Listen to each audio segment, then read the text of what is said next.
Ir Guru Irama Dodoi.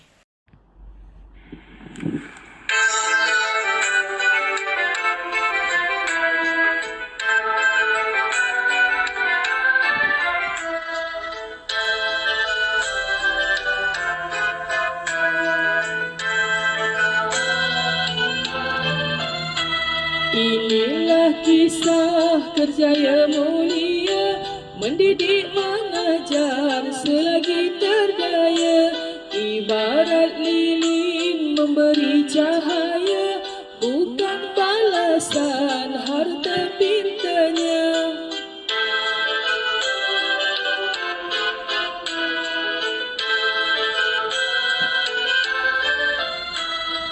Guru itu sanggup berbakti, membentuk insan mulia bekerti.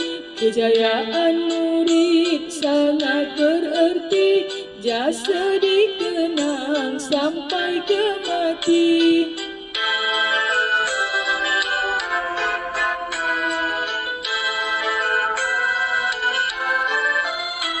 Daripada guru kita belajar, huruf dan angka disebut lancar, membaca mengira tiada sukar, jiwa yang lemah menjadi mekar.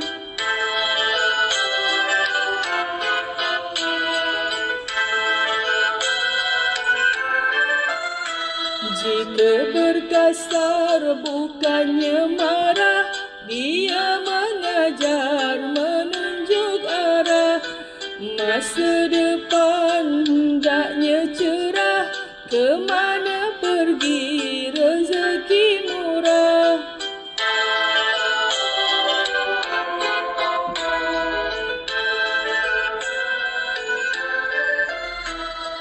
Awal pagi guru pun datang, bakti dicurah sampai ke petang.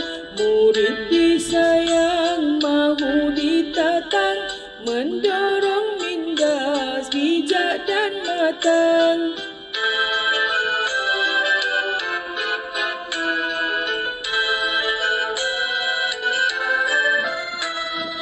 Bukan kaya ukuran harta, murid